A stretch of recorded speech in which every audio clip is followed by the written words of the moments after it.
What's cracking, everybody? Money Smart Guy, Matt Sapala here, hailing to you from Dallas, Texas, and welcome to another episode of the Millionaire Goals Podcast.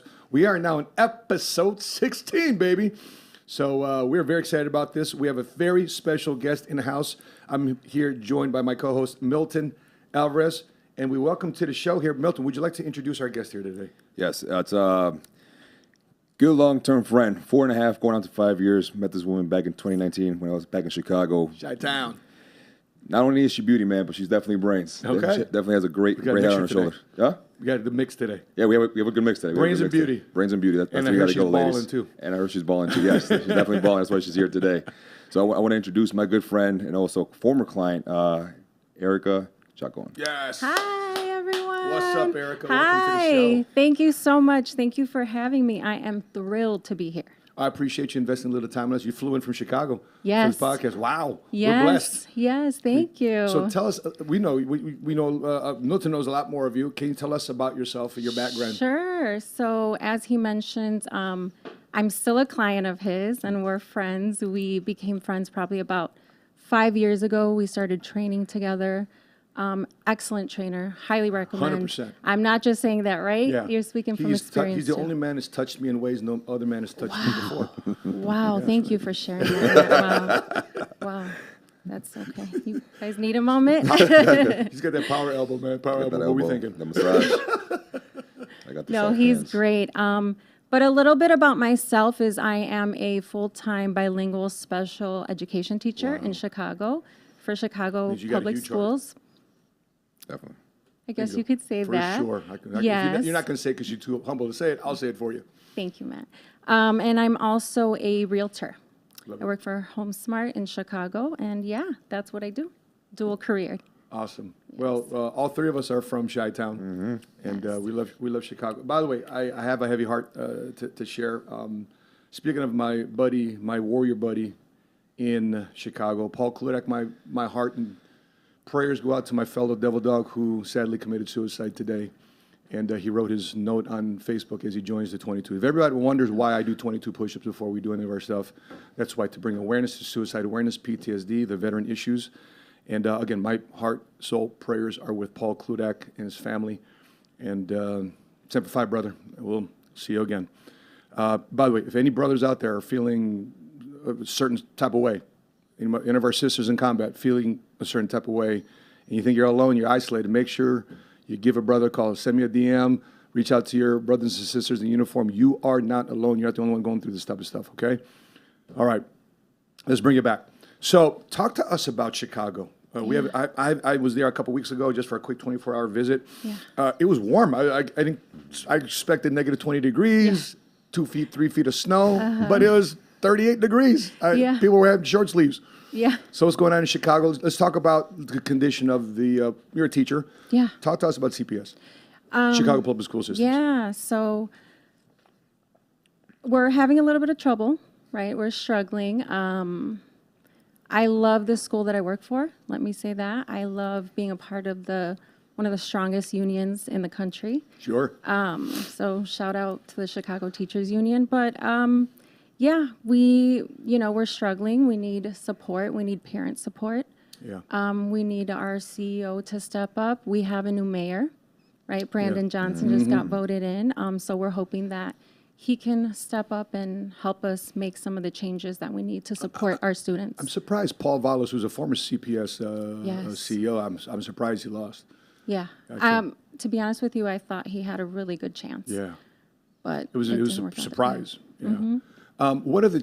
Because I was mentioning to you before we got on the show, I was with a friend of mine. I was sitting through one of her classes. It was on the south side of Chicago, close to South Loop, not too far. And I think it was Bronzeville. Yeah, so definitely not too far. And I'm sitting there observing, assisting, because I thought I was going to do a financial talk that day, talk to kids about money, especially. It was April, so it was Financial Literacy Month. And my observation of her teaching, half the day was spent playing security guard, breaking up fights. And then half the day was actually teaching her topics. And so I'm thinking to myself, wow, you got a master's degree, you're smart, you're intelligent. Man, you got to work out because all these fights you're breaking up. So, I mean, of course, different schools have different situations, but what are teachers going through these days? Oh, Matt, you say it louder for the people in the back. That's why I'm so glad that I got invited to be here today, because I can be a voice Great. for my brothers and sisters across the district. Sure. Like I said, I work in Lakeview, great school, dual language school. We don't have some of the troubles that you mentioned. However, some of my brothers and sisters across the district are really struggling. Yep. We have tons of behavioral issues, mental health issues, so much going on that we just don't have the way to address them. We don't have the means. You're one teacher, right? Like you just mentioned, the Yeah. observation. In a class of how many? Yeah, could be 25, could be 30, That's a lot of people. Yeah.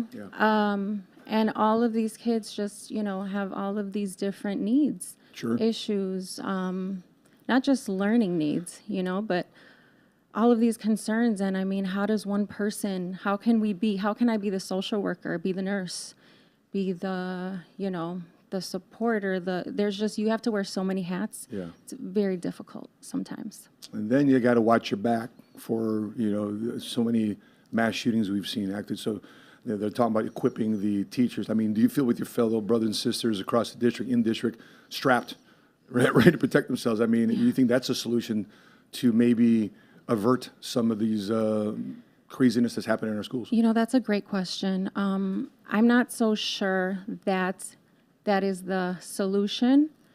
It's a systemic issue, right? We have a lot of concerns. We try to do the best that we can. I'm not so sure that everyone would be comfortable doing that, right? So we have to come up with other solutions for those that are not comfortable doing that. Yeah. I, for one, would be happy to do that. Pretty strapped. Yeah, me. You're showing your Latino upbringing. I'm from Chicago at the end of the day. She's like Chacon. Yes. So, that's not something that I'd be intimidated by, but I can totally understand how not everyone would be comfortable doing that.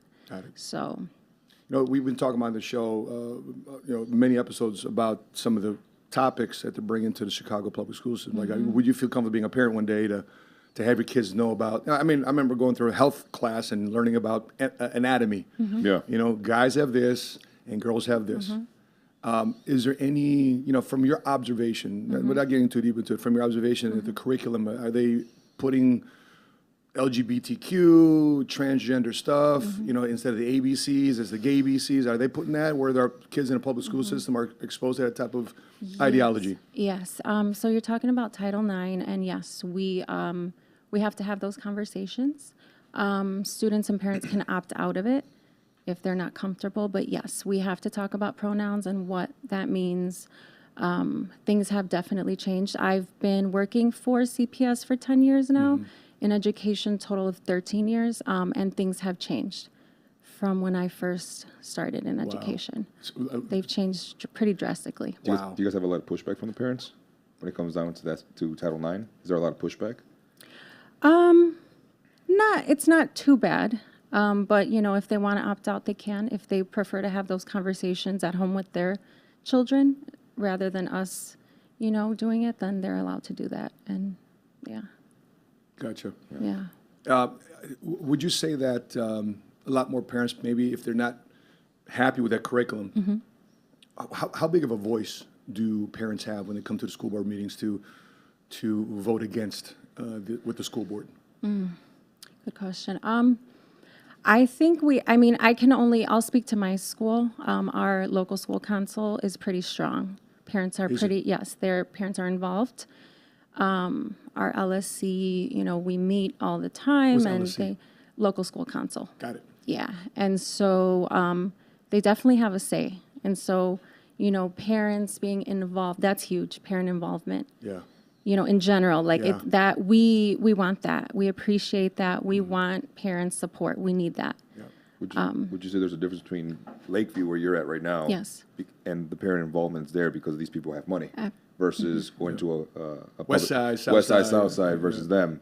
Absolutely. The parent involvement is yes, completely different.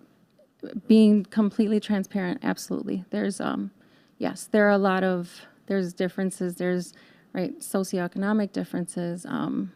And yes, some of our schools are struggling more than others. But it's the same school system, though. Right.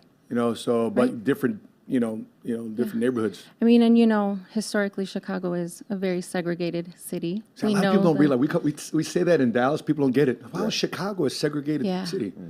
I think it's the largest segregated big city in America.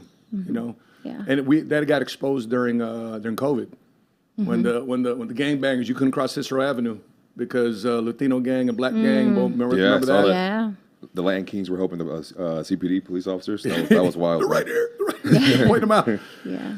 Talk to us about real estate in Chicago. Dallas is still a very strong real estate market. I'm looking to buy a commercial type building here, and I looked at a property right away.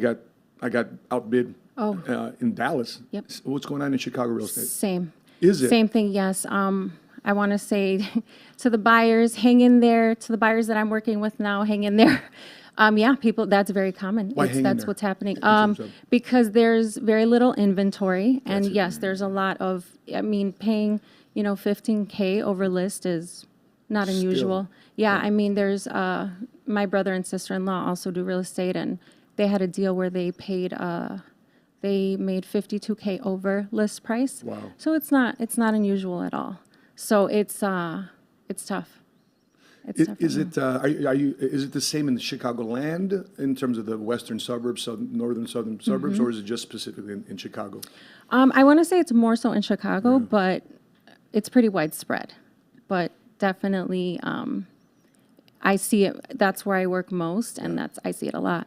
Yeah. Yeah, it's not unusual to get outbid. So that's why I say, it's like there's just not enough inventory. And I don't think it's just in Chicago. I think it's all over the country right now. I mean, you just mentioned it. So if you want to buy, just hang in there. Like, it might take some time, but if you're working with a good agent, they'll try to make it happen. In Chicago, do you think it's still worth it to have a car?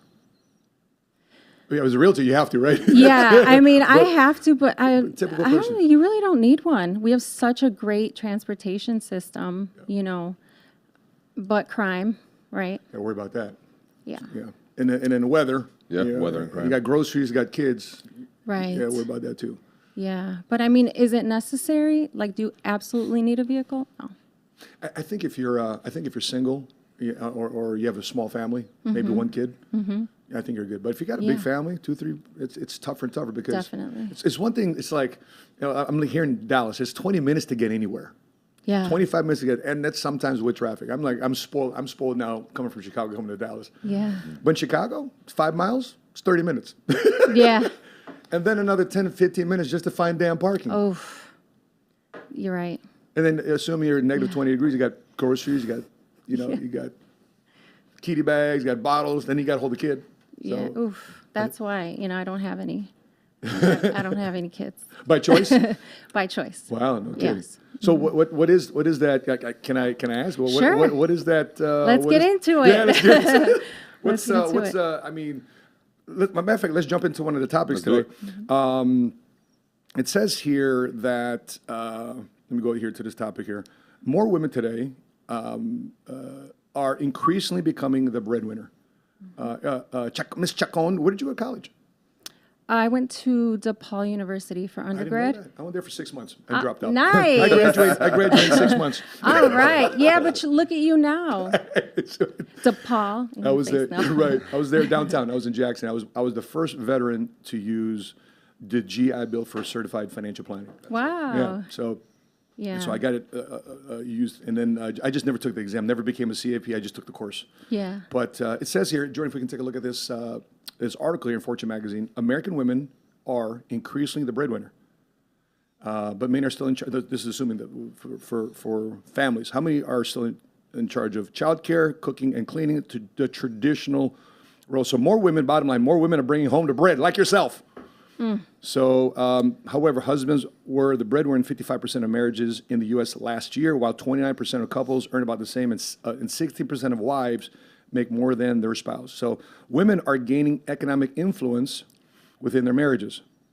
About 45% of wives are earning either the same or more than their husbands, nearly 3 times the rate it was in 1972. Aragayao says. So what's the checklist for you, Erika? I mean, you got the brains, you got the beauty, you got the baller characteristics. You're a modern woman. What's the checklist for you today? Well, I'm thinking about not just myself, but like my group of friends, right? We consider ourselves to be high value women. Yes. We're hardworking, we make our own money, we pay for our own things. I see Milton making that face. He's always giving me a hard time about that. I know her friends. I want Jordan to play that video as soon as Erica's done so that we can watch that video. All right. Okay, here we go. Go ahead, Erika. Here we go. I'm ready. So I'm thinking about Chelsea Handler, right? So this is one of the videos. Like Yeah. I took That's this Joe note. Coy's ex-girl. Yes. She Yes, broke yes, up with the yes. Filipino, broke up my brother. With the Pinoy. Oh, man.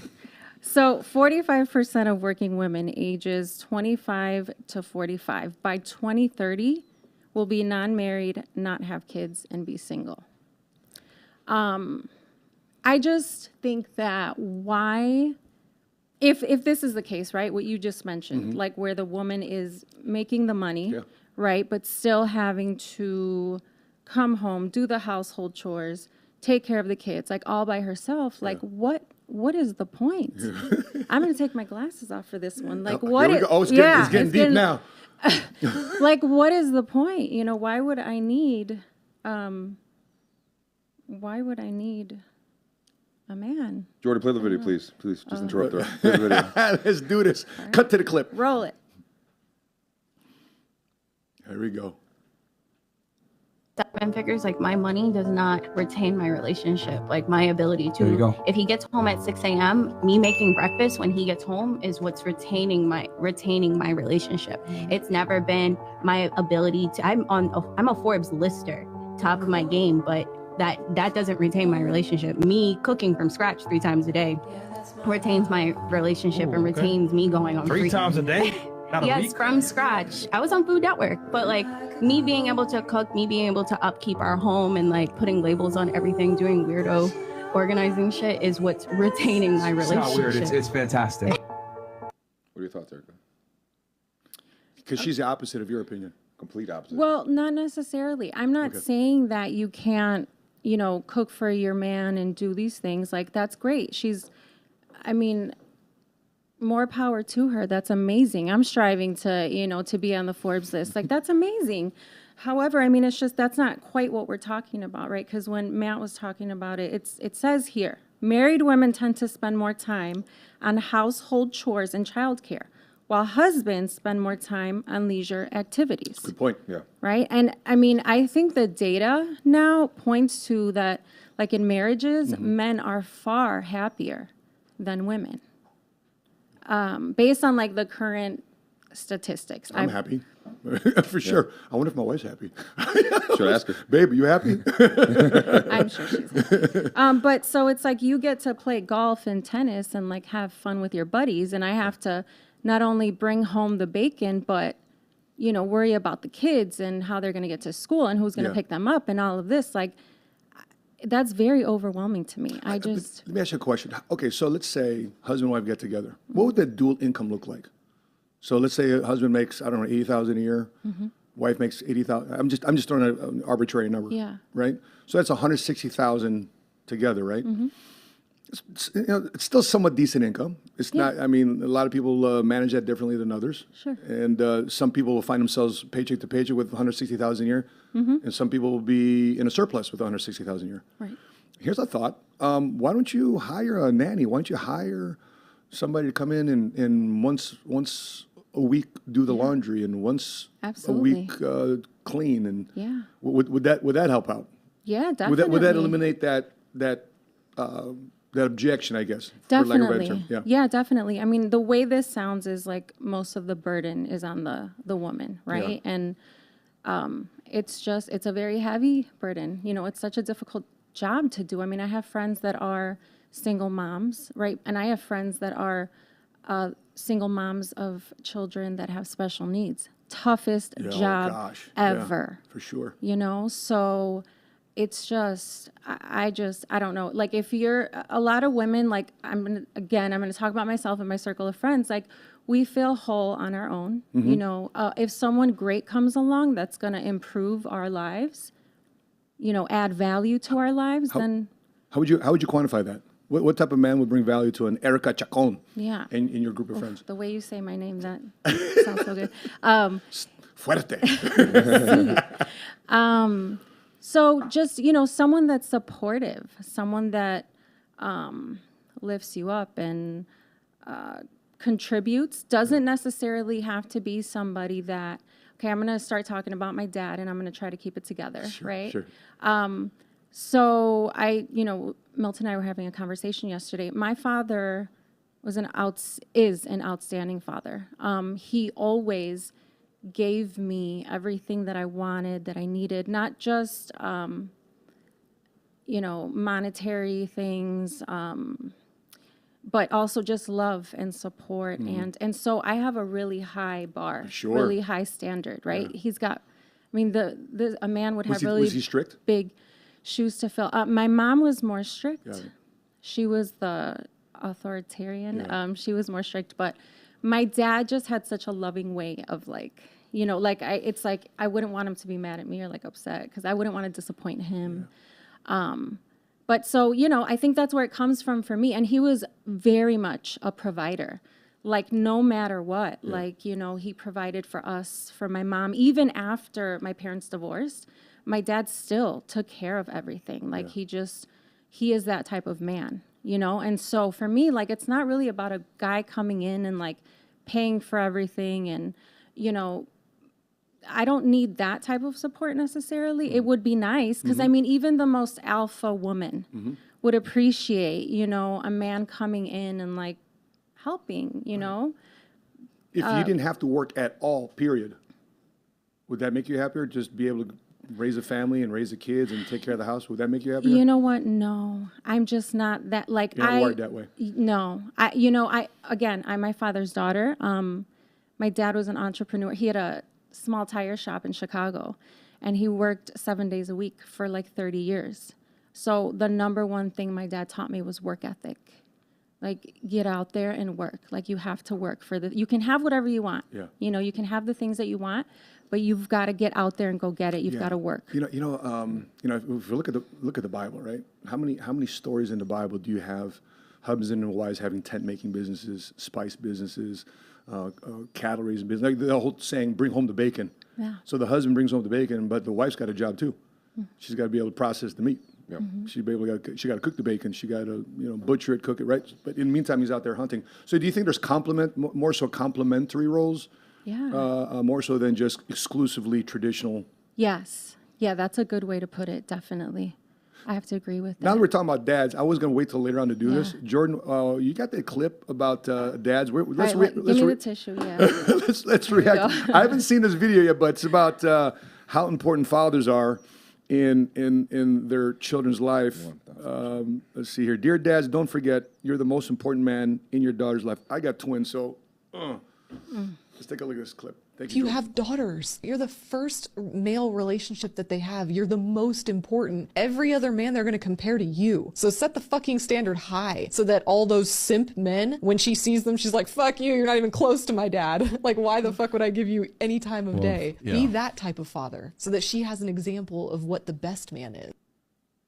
Yeah, 1,000%. I agree with that. My daughter's at 3 years old eating sushi. Papi, I want sushi. I want a 3-year-old to have sushi. Man.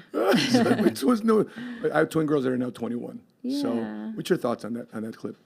I completely agree. Because you were saying that. The standards up here.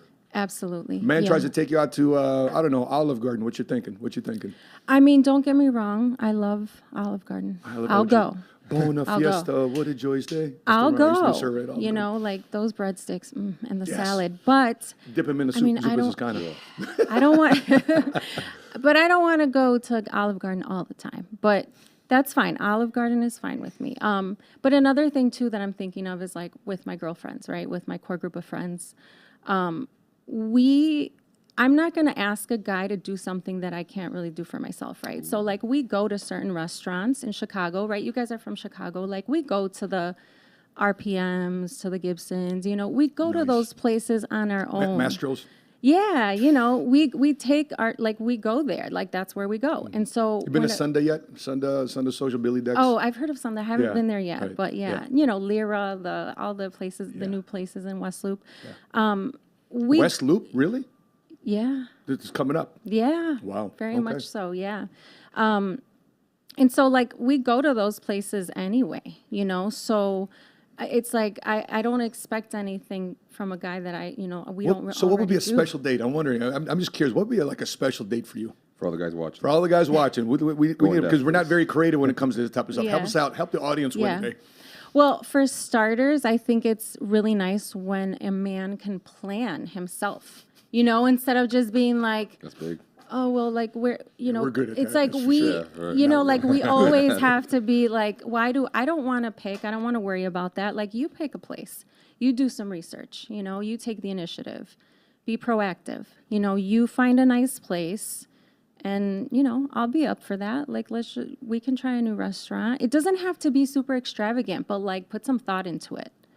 Milton.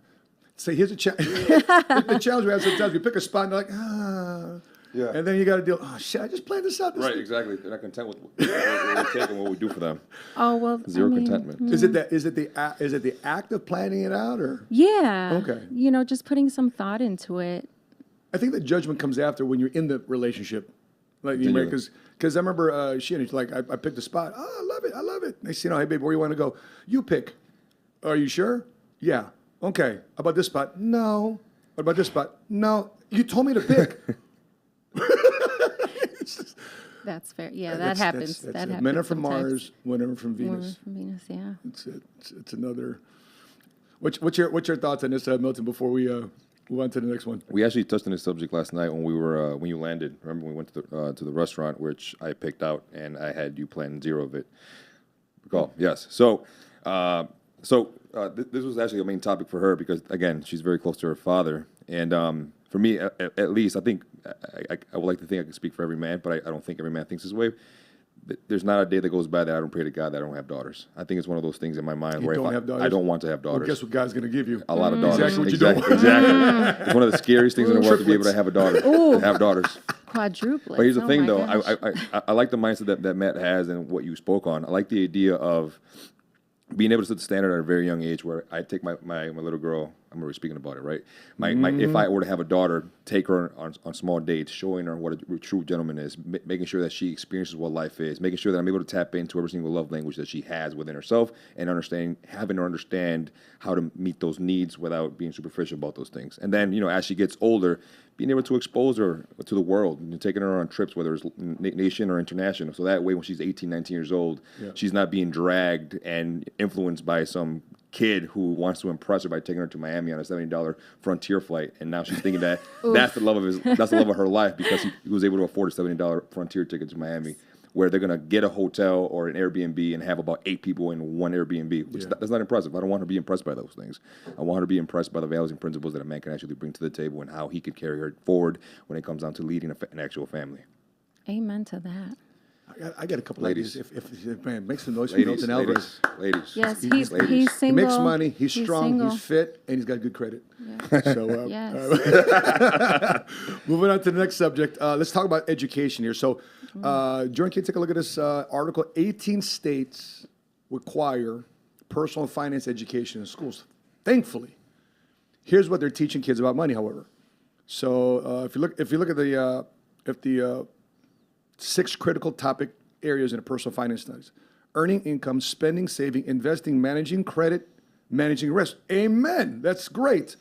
Erika, talk to us about financial education from what you know of so far in the Chicago public school system. Is it something that is getting incorporated from a teacher's perspective? Are they not talking about it? Is it in the curriculum? It is not. Currently, it is not, and I think it's imperative that we start incorporating this. Yeah. I mean, some of us, I'll speak for myself. I mean, some of these things, like learning about Roth IRAs and how to use your credit, credit cards aren't bad. You just have to know how to use them, right, to your advantage with the points and the travel, all of these things. No one teaches you that. And I mean, I think most of us, like I'm first generation, my parents, first generation too, right. My dad's from Central America. My mom's from South America. They don't, Oh, really? they come here and they grind. Yeah. Which My dad is from Costa Rica. And my mom is from Pura vida. Yes. Okay. Where's your mom Yes. from? And Ecuador. My mom's from That says a Ecuador. lot. Yeah. Make sure he's got a strong opinion on Ecuadorian women. I think we all do here. Okay. we all do. On the next episode. That's a whole IG live in itself. Yes. Okay. But one thing I would probably add to this is making sure you pick the right relationship in your life. I mean, I think every CEO would admit that picking the wrong wife and ladies, the wrong husband can destroy your wealth.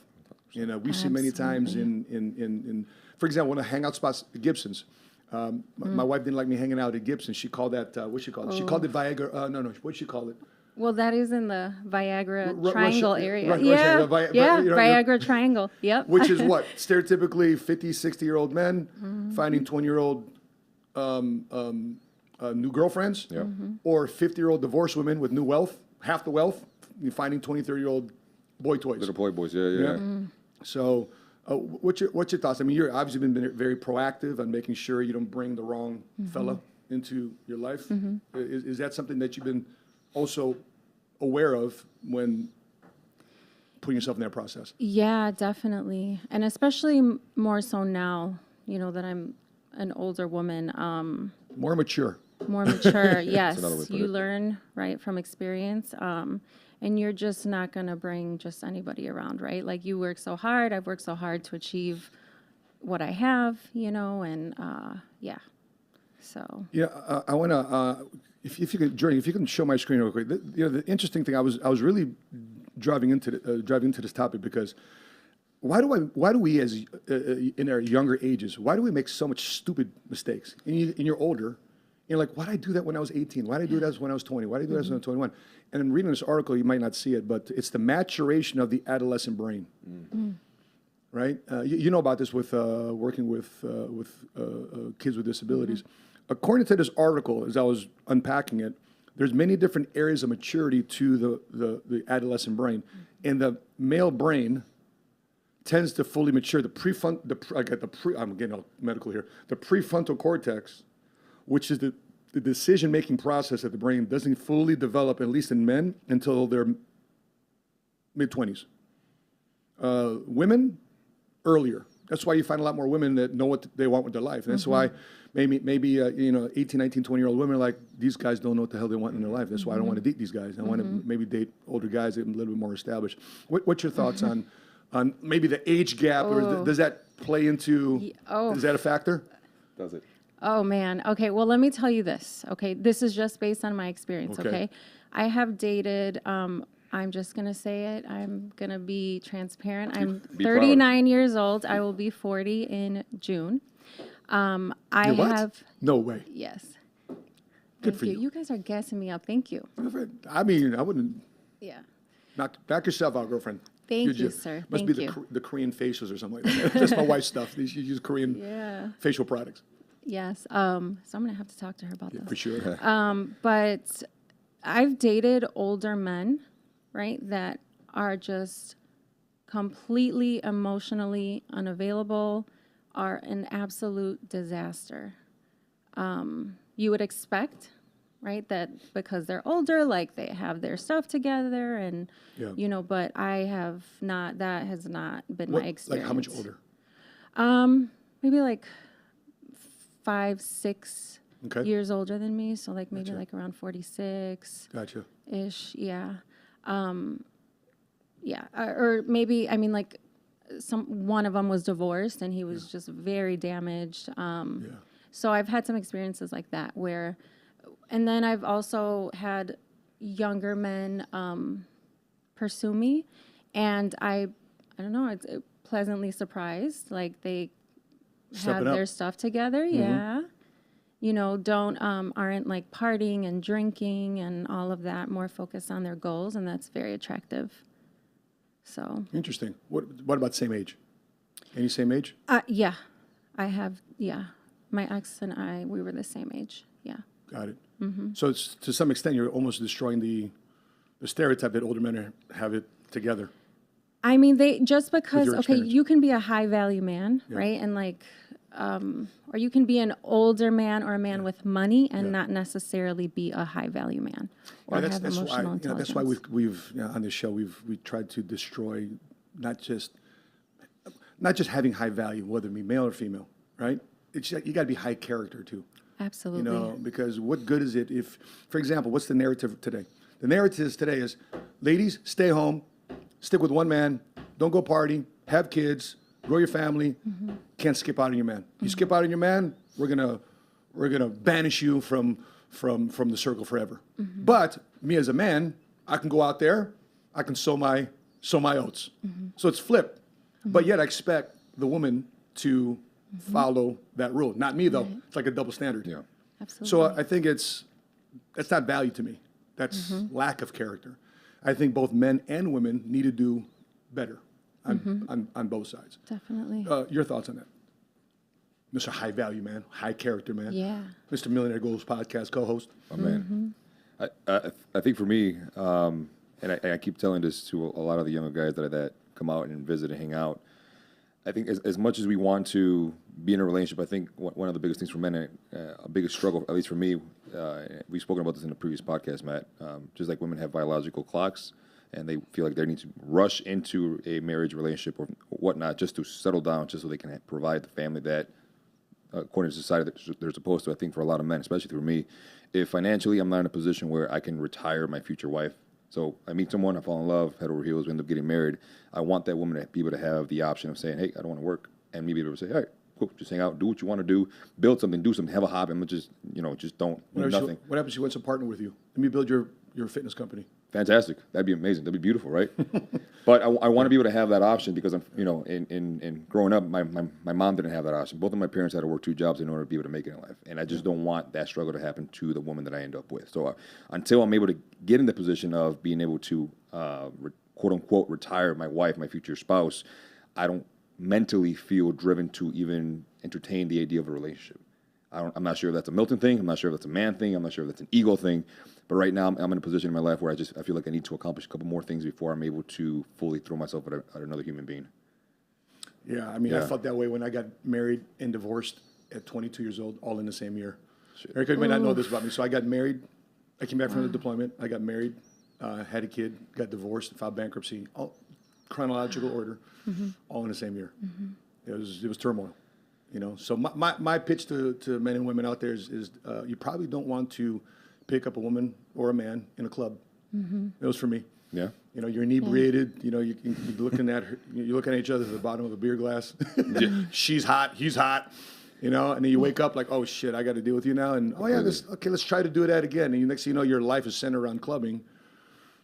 And then you get into an argument and it's centered around clubbing. That's where we go back to. Bad scenario. Which leads me to this next topic here. Let's talk about this footballer, soccer player. Ashraf Hakimi's wife tries to claim half of his fortune in a divorce settlement. But here's a twist to the story. So if we could go to my screen here real quick, Jordan, please. So they're going through a divorce. And next thing you know, she was informed by the court that her millionaire husband owns nothing, as all his properties is registered under his mother's name. Hakimi receives $1 million from PSG monthly to the soccer team. However, 80% of this amount is deposited into his mother, Mrs. Fatima's account. He has no property, cars, houses, jewelry, or even clothes in his name. Anytime he wants anything, he asks his mother, who then buys it from him.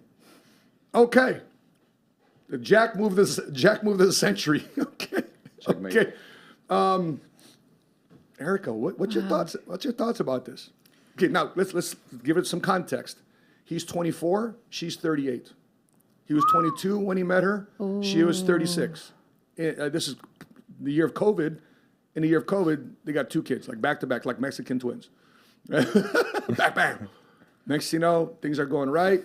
There's some allegations that he is accused of rape. Probably a reason why she filed for divorce. What's your thoughts, Erika? Look, she should have protected herself. I mean, I didn't know about the age gap. That's a considerable age gap, right? And he's an athlete. He's a professional athlete. Were you surrounded by Yes. distractions? Yes. So ladies, like, protect yourself, protect your assets. When you want a prenup, like, you have to disclose your assets, right? And so if she would have gone for a prenup, she would have known that this was the situation, because you have to disclose that, right? So she didn't do that. And now, I mean, so I'm wondering, will she then have to pay him? Because according to, right? I mean, I have a friend who has to give part of her pension to her ex-husband. Wow. Because she makes more than, and that just breaks my heart, because, I mean, we work really hard for our measly pension. course, It's of not a course. lot, you know what I mean? yeah. And like, so, oof, protect yourself. There's so much you can do with prenups. You know, so- you can add certain provisions and payoffs, like for children, if you have children, you know, so, In this I mean, case, I'm me not an too. attorney, but like, yeah. that's from what I know. Yeah. Yeah, I mean, you go into the marriage with the best of intentions, of right? course. And then things sour. Things don't go your way. Yeah. You know, when I'm looking at this situation, because as a guy that's been married and divorced, you know, I got a few thoughts here. I'm just rattling them off. Number one, listen, men, ladies, think twice about getting married, especially, bro, if you're 22 years old. The heck you doing getting married? Mm-hmm. And so, you know, you don't want to do anything about it at all, great. If you don't want to do something about prenup conversations, great. But this is the consequences. I mean, how does one get married? A man provides, creates. And here's the thing. This is the reason why, to Erika, why a lot of men don't want to get married. Because he works his whole entire life. Sure. He's been playing soccer for his entire life. Next thing he marries the wrong person, and she's, right? So I bet you some guy in the locker room said, hey, bro, put things towards your mom's name. And that's conversation. It's Right. legal conversation discussions in the locker room. The second one is, you talked about earlier, prenups. And early communication about money needs to be established. He was only 22, getting married. Again, is the brain fully developed? At least in business, you'd start something, but also you have the opportunity to look at exiting it. You know, if you're looking at the worst case situation here, which the woman would probably say, well, why do we get a prenup? Are you expecting for us to break up? Here's the thing. I just want to know that if we're going to break up, that prenup agreement makes you think twice. You really want to do this? Let's remove money from the conversation as a variable of making a bad decision or a good decision, but just remove money from the table. Do we really love each other? Number three, what's some of the non-negotiables? You know, like, for example, if he's a soccer player, hey babe, listen, you know, you get DMs from ladies, I want to know about it. You know, just to protect, what do you call that? Create boundaries. Number four, what's your definition of marriage? And I believe the definition of marriage is not a legal definition. I believe my definition of marriage is between us and God. It's a covenant agreement with God. And it requires two things. Number one is companionship. The Bible says in Genesis 2, it's not good for man to be alone. Therefore, he created him a helpmate. Number two is also the procreation. Kids are a blessing from God, from two parents, to stay together. And you talk about protecting yourself. The last point I want to make here is, listen, rape allegations are serious. Yeah. Erika, I had a friend of Patrick Bet-David. I see you have his book here, and Yeah. awesome. And Patrick's buddy would say, okay, his buddy, if you go out with girls and they're about to do their thing, Yeah. and they're single, I said, listen, let's do a quick video.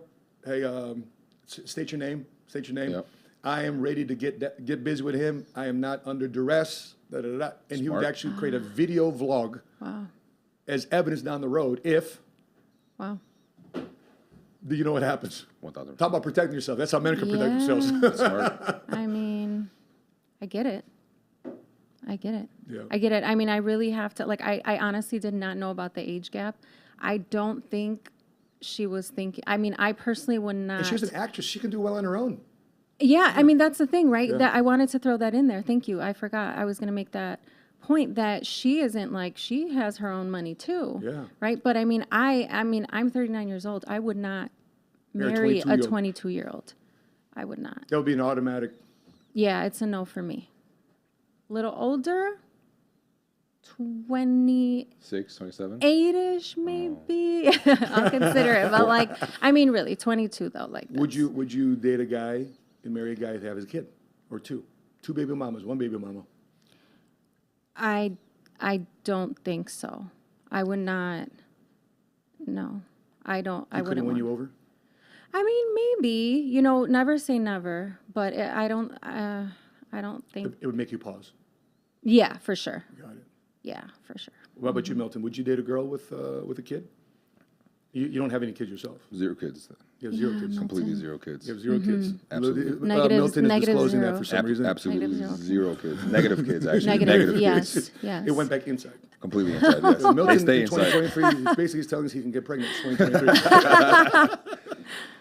I don't know, man. I think right now where I'm at with my life, obviously I like the idea of being able to meet someone and be able to build a family with them and start fresh with them and get the experience of, shit, the baby's up at 3 a.m. We're both stressed and now we're both like sleep. Right? I know it kind of sounds like a crazy idea of wanting to experience that with someone, fresh. Both of you guys going into it, because then you end up with someone, especially if you don't have kids. I think if I had kids, it'd be a different story, of course. But if I don't have kids and she has kids, it's one of those things where we're completely missing the experience of, babe, what do we do? And she falls into the category of, well, relax. This is exactly what we're gonna do. And I feel like it takes the experience away from being able to start a family with someone.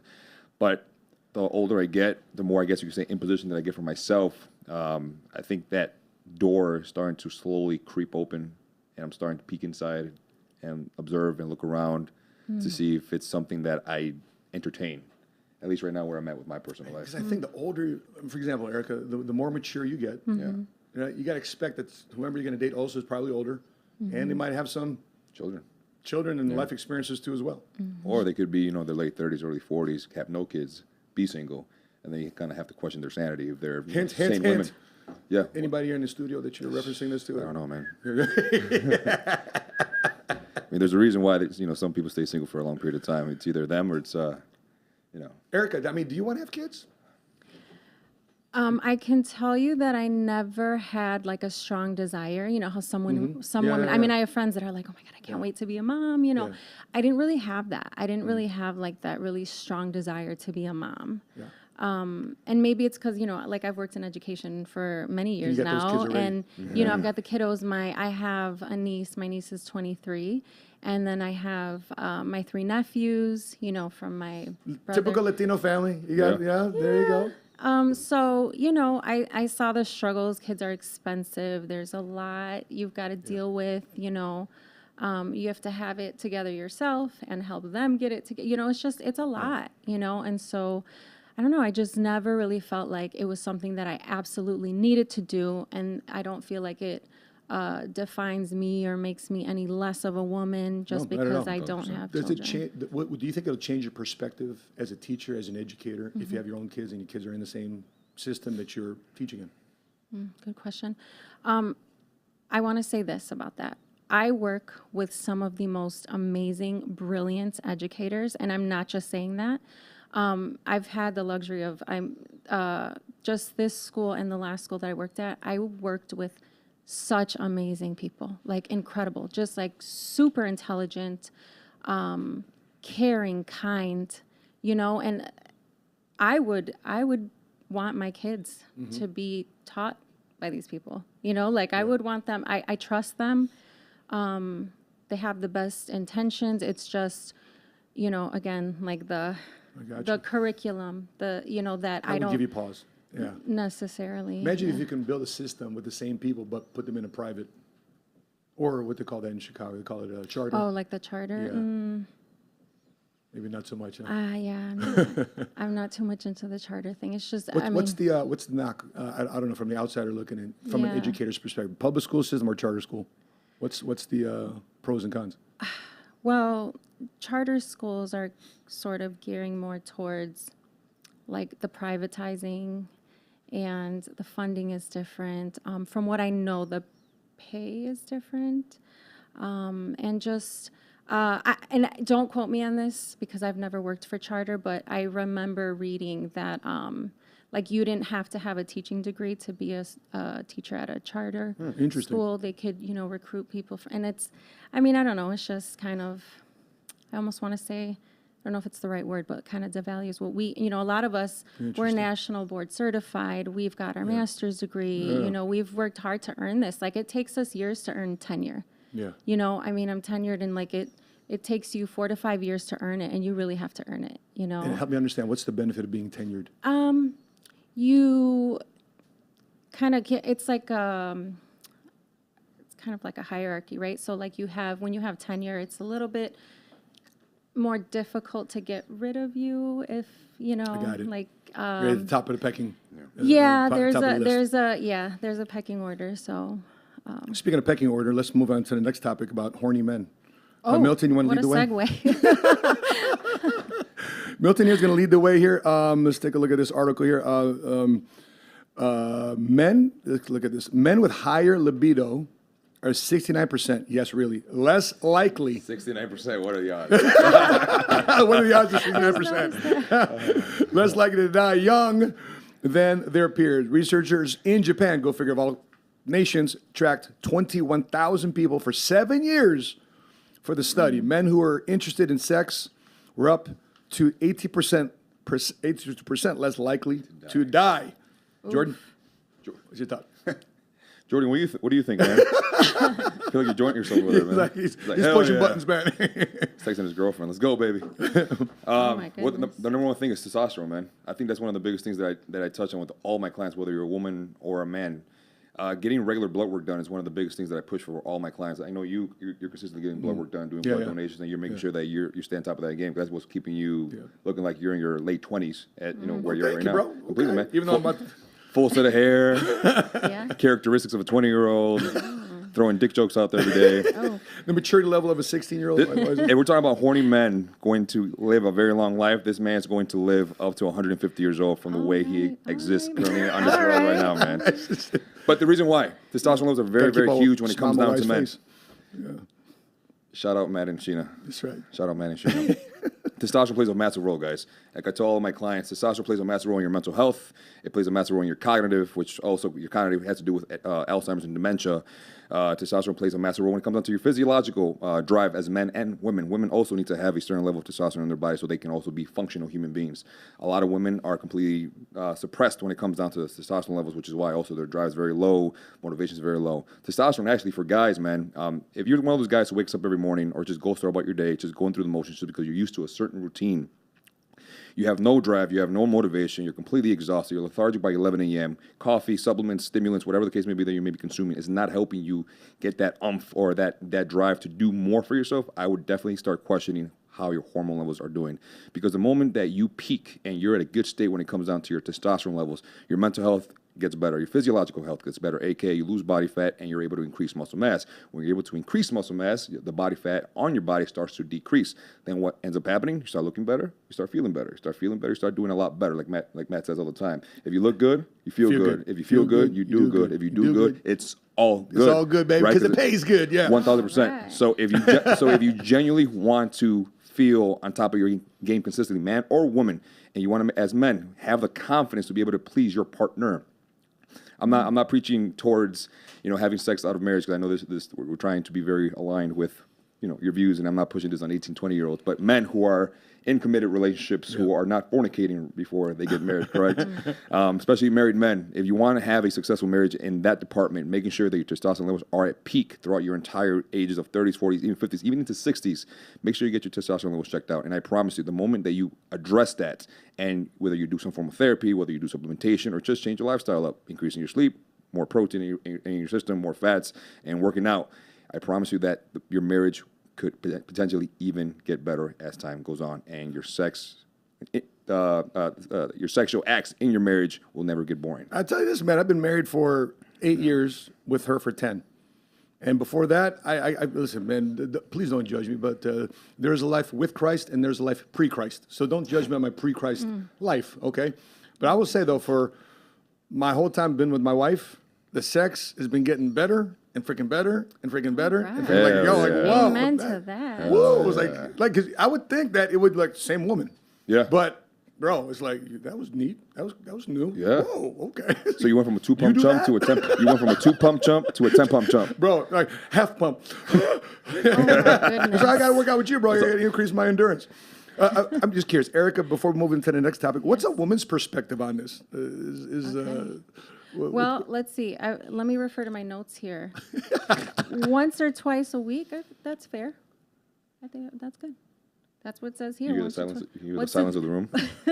Once it's what? Is it crickets? Is it crickets? Everybody I mean, shushes. No, I think, Matt, I think the way you just stated that, I think it's really helpful for people to hear that, especially like the younger generation, you know, that it can be great with your wife. Oh my you gosh, know? yeah. Absolutely. So I think, Oh yeah, I mean, 100% of my attention, my desire. By the way, it's not because I'm just doing it on my own strength. It's not my strength. It's with the man upstairs. amen. And when I believe that Christ gave his life for the church, Christ didn't cheat on the church.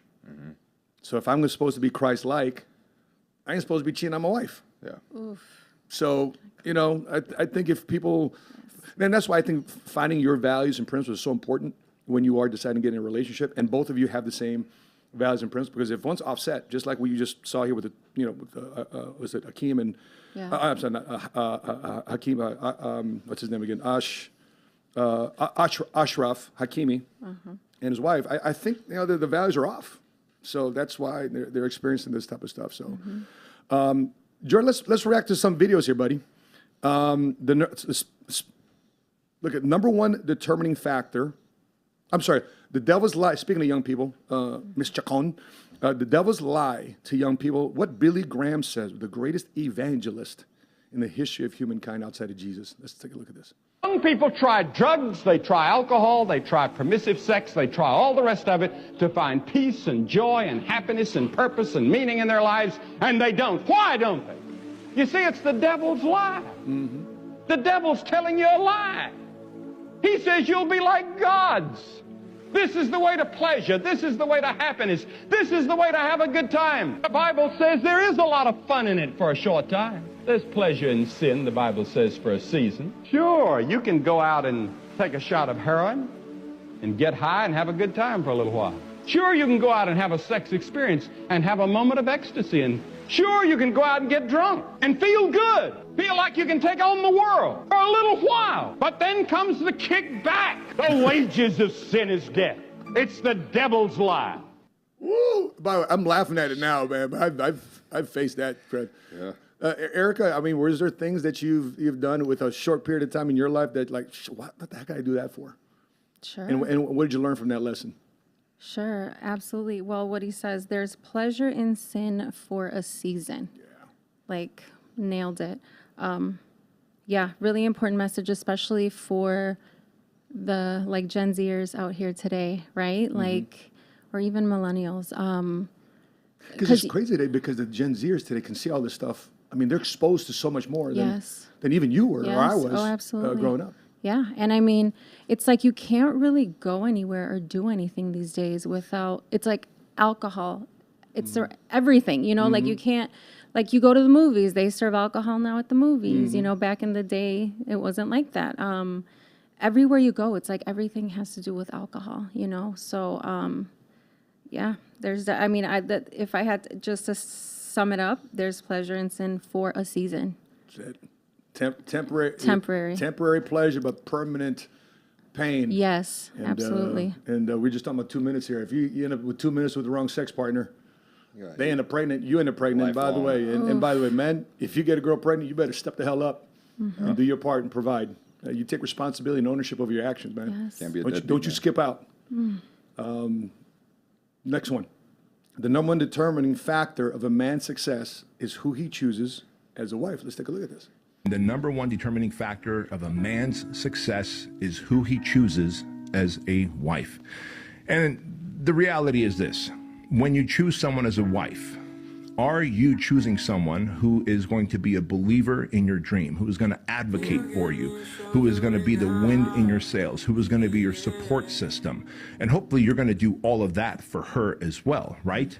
Or are you rescuing someone? Are you the type of man who is the Captain Save-A-Ho, for lack of a better term? Are you trying to rescue her from, because she's broken, she's damaged, and she is codependent on you, and it feels good in that moment while you're dating her, so next thing you know, you put a ring on it, and then she is chaotic, she is sporadic, she is not a supporter of your dreams, she is emotionally reckless, and therefore every time you try and walk... we can stop there, Jordan. I remember being part of that Indian tribe, Save-A-Ho. Trying to save it. And by the same thing can go for women too. Yes. Vice versa. Oh, I've saved the hoe. Yeah. Right. Yeah. Yeah. Captain Save a Bum. Yeah. There you go. Save a bum. Yeah. Absolutely. Oof, we're having church on a Wednesday. Amen. Ooh, praise God. Amen. Hallelujah. Yeah, Yes. and by the way, a great reference for men and women to read, if you're looking for a set of values and principles to abide by, look at Proverbs 31 in the Bible. And who wrote Proverbs 31? King Solomon. Who's King Solomon? The son of David. You know the guy that slayed Goliath? His son is Solomon, who's considered the wisest, and who is the wisest and richest king who ever lived. He was richest and wisest king, not just rich, and wisest king who ever lived. And he said, I've had thousands of wives. I've had thousands of concubines. By the way, Ecclesiastes, the next book after that, regretful type of King Solomon. And even he says, by the way, guys, sons, look for this woman. Proverbs 31. Okay, look for her. And so, and by the way, Erika, just listening to you, you have a lot of those characteristics. Just want to let you know. Oh, thank Okay, you, Matt. so any man that will have to stumble across you will be very fortunate. You have a lot of those qualities. Oh my gosh, thank you. 1000%. Next one, a woman says that men don't need women and women don't need men. Let's take a look. Men don't need women. Women need men. Women do need men. Men could survive without women. If all the women disappeared tomorrow, men would be fine outside of reproduction. If tomorrow they made artificial wombs, what would they need a woman for? Who's a better companion, men or women? So men built the world. All the hard jobs are done by men. If men disappeared tomorrow, the society would collapse. Men built the world that we complain about. Men can be alone, women can't. Women are social beings. We need attention. And men don't. You don't see women going out to the woods and just roughing it. That's a man thing. Who's camping and fishing? It's not us. Erika, Erika, your thoughts? Ms. Independent. I'm a deer in headlights right now. So I'm like, girl, what? I mean, yes, we need men. You guys provide so much value, yes. But I mean, I don't think the world would be a better place without women. I mean, we're multipliers, we're nurturers. You know, we just a few minutes ago just talked about like having a good woman in your life, a good wife can. I mean, Matt, like you could speak to that. I personally don't know your wife, but I'm sure that life is better with her. I mean, I could just the way you talk about her, you know, like she's a blessing in your life, right? Amen. And so. Yeah, I can't agree with her. I don't agree with her on that. I mean, Interesting. yeah, And which part? just really any of it. I just think I think men do need women, and I think women need. I mean, Sometimes women need You just men. touched on two things. You said women are needed because women are multipliers and women are nurturers. Yes. But as she said, what if artificial wombs were created? That's one. Yeah. And even nowadays, there is a lot of science backing up that there's a lot of men out there who are extremely feminine. Doesn't mean that they're gay. It just means that they're feminine. So the nurturing part will actually come from those feminine men. So that will completely cancel out the ideology No, it's that a no women for are actually me. needed for that. It's a solid no for me. It's a hard no for me. It just I don't believe that a man could Why? provide what a woman does. And- We're just innately. Like I said, you're not even giving the actual statements. You're just saying the two things that she actually canceled out. So what can a woman provide that a man can do on his own that he's not already doing? What? From your perspective? Okay, what can a man provide No, that a woman 'cause can't? No, but you're saying that women are needed because of women provide X, Y, Z. I'm just saying, like a man by himself can't do things the way a woman can do them. She can't. A man can't handle things the way that. When it comes down to running a society, or are you talking about the minimal things at home? I feel like I would have to watch the video again because I really, that was my first time watching it, but I don't agree with what she's saying. Overall, I just don't think that. Well, tell me what you're. I literally just canceled out that the fact that you said women are. I'm going based off of two things you said. Okay. Women are multipliers and women are naturally nurturers. Okay, she just spoke on what if artificial wombs were created, then women would have been needed, and then again you went to the idea of nurturers. Then I said I can combat that with science. There's a lot of studies that there's a lot of men out there who have a lot of feminine characteristics, which will also lead them into being more nurturing. Doesn't mean that they're gay. It just means that they're a lot more feminine. Okay. So can men not have that sense of nurturing if they have more of feminine characteristics? Again, not saying that they're trans XYZ or whatever the case may be along those lines. just because you have more feminine characteristics does not mean you're gay. It just means that you have more feminine characteristics, and that's the way you were completely wired. Okay. So if we're going based off of what she said, right, canceling out the idea of the nurturers and the multipliers, what is the dividing factor among men and women when it comes down to men can actually live without women or not in this physical earth? Matt, what do you think? Yeah, well, listen, there's nothing about me that'll ever say, Milton, let me cry on your shoulder. You're such a great nurturer. Right. Right. I just feel weird about that, bro. Let's bring our artificial woman to this. I mean, I've been raised by some very, very strong women in my life. Yeah. I don't have grandparents, never raised by my grandparents. My aunties were strong. My mothers were strong. Yeah. But at the same time, too, there's something about just being with other men. I just want to go hunt and fish, and I want to go out there and get after it. But when I'm done with that, I'm done with my boys. I kind of want to go home to my women's side. There's a much different energy in the room when it's just men being amongst men versus for example, a group of men. You bring one or two women in there, the dynamic drastically changes. Yep. Drastically changes. And so, you know, listen, I believe God created men and women to have equal but different roles. Okay. Bottom line. And then how we go about that, guess what? We got a Bible to use as a life manual to figure that shit out. But by the way, we can continue this conversation for a few, but we're short on time. Next clip here. 90% of divorces can be predicted by this. Okay, let's take a look. 90% of divorces can be predicted by this. It's when your partner is trying to connect and you reject them. What I mean by this is, say for example, your partner comes home from work and is like, oh, I'm so tired. And you turn around and say, why are you tired? What have you done all day? That creates distance. Or if they say, I want to watch this, and your partner's like, you watch shit shows. Instead of saying, all right, cool, we'll watch it. It's little things like when they're trying to connect with you, do you respond and be like, all right, cool, I'll watch it with you? Or do you say, your programs are shit, and you create that non-responding to their emotional connections? It doesn't mean men and women, it's anybody. So if you see your partner sad and you don't even look at them, whereas a partner that says, hey, what's wrong with you, and responds to it immediately, responding to each other's bids for connection is what leads to a happy relationship. And with people who don't, it's disconnect, and there's a slow divorce. Then it leads to cheating, then it leads to looking somewhere else because you're feeling like my partner doesn't see me. Interesting point there. By the way, I'm 100% guilty of that. Many times in my marriage, because I watch different shows than she does. I'm like, why are you watching this freaking drama? Blah, blah, blah, blah. Where I should be saying, hey, what makes you want to watch this? I learned something today. You know, because if that's the way of a woman's perspective, and then she gets mad at me, okay, just go away. I'll watch my shows, you watch your shows. And next thing you know, we're apart. So I learned something today. Babe, let's go watch some Korean dramas together. Yeah. Erika, what's your thoughts? No, I completely agree. Yeah, I mean, I think your insight is really valuable because, I mean, like, we're not married, right? And so that was a really good example of how things just start to slowly. How does right? Erika feel rejected? How do I feel From rejected? your perspective, someone who's dating you, you brought something up. How do you feel rejected? Yeah, I mean, I think it goes along with, to piggyback off of what was said in the video, where you don't feel seen or you don't feel heard. You know, you just feel like the person doesn't care, and that leads to you feeling like the person doesn't value you. You're not a priority, and yeah, I can see how it starts to Drift. Yeah, absolutely. Yeah. And unless there's a circle back, you're just going to get the gap's going to get wider. Absolutely. Wider and wider. Yes. Milton, what's your thoughts on this, bro?